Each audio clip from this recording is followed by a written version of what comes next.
Hello everyone. It's been a while since our last video, so I figured it was about time to make another.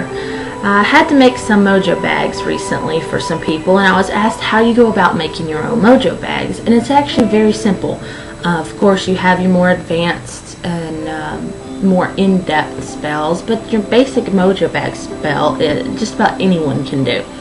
So again, the best place to do any of your spell working is on your altar, because that's where you normally draw in your energy and everything for spell workings and such.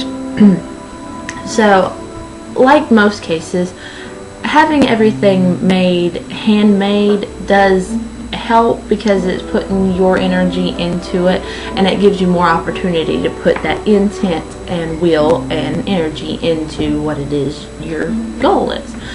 So I'm not using one of my handmade bags. I'm just using a basic simple bag.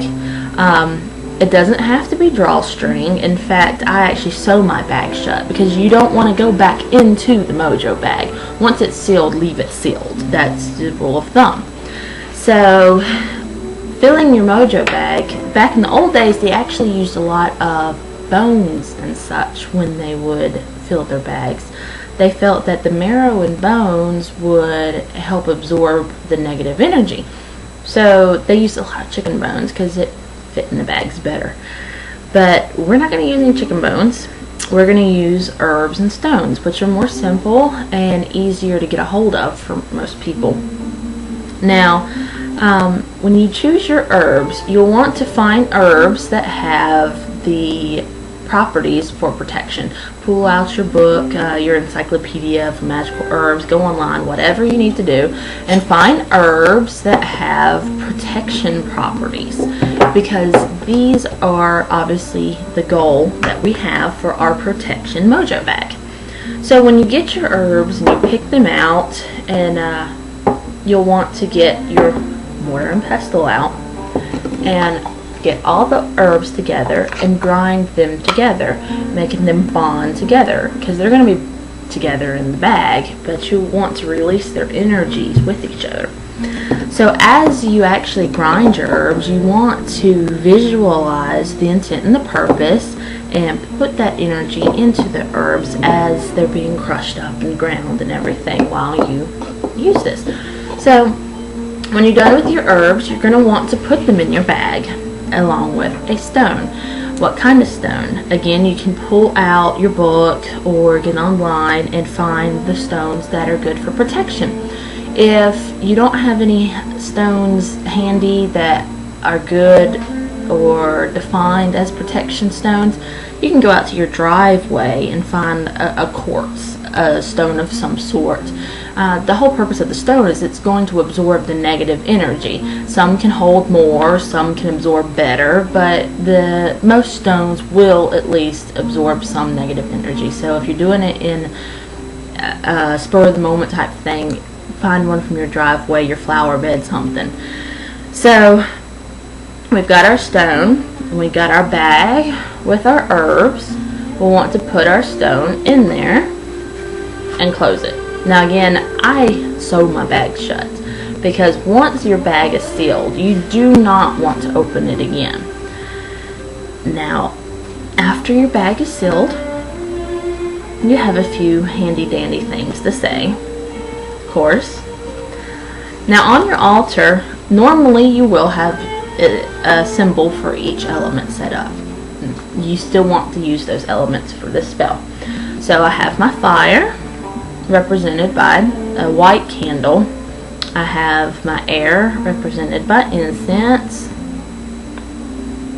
and then water for water, and I have salt for earth. And you can actually use earth out of your backyard, like dirt or such, if you wanted to. Back in the day when they would use the bones, they actually tended to use graveyard dirt too, because they believed it to be more powerful. We're not going to use the graveyard dirt. So you're going to take your bag. This bag will work here. Absorb and hold negativity. Into the stone it goes in thee, all evil and negativity. And then through each element, you're going to want to consecrate your bag. So we'll start out with water. Now don't dunk it in there, it's not a tea bag. So we'll take it and we'll sprinkle our bag with the water.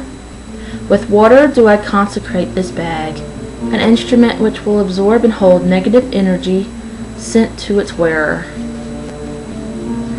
From water we'll move the earth, which is our salt, and we'll sprinkle. With earth do I consecrate this bag, an instrument which will absorb and hold negative energy sent to its wearer. And there we'll go to fire. And again, don't scorch your bag. It doesn't smell too good, and you'll have to start all over again. So we'll pass it through the flames. With fire do I consecrate this bag, an instrument which will absorb and hold negative energy sent to its wearer. From fire we'll go to air, represented by our incense smoke.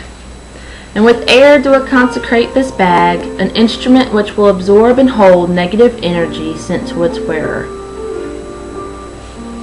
Now remember, every time that you do each step, you're wanting to focus the intent and will into your actions for the goal at hand.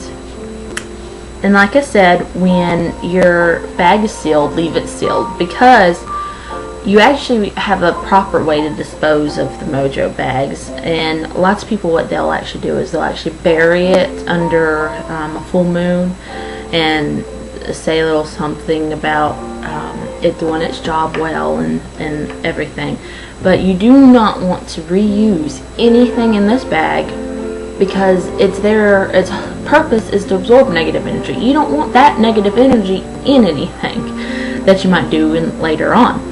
So they say that you want to carry your bags close to your heart, against your skin. This came from the belief that your bag will start feeling heavy, and from the absorption of the negativity. And when it feels too heavy against your heart, that's when they say it's full and you need to replace it and discard of this one properly. So I hope that this little tale or lesson helped anyone with any spur of the moment protection spells they need to have done. And remember, it doesn't matter how advanced or simple a spell is. What matters the most is how much will and intent and energy you focus into your goal at hand. And I hope everyone has a wonderful day, and until next time, merry part.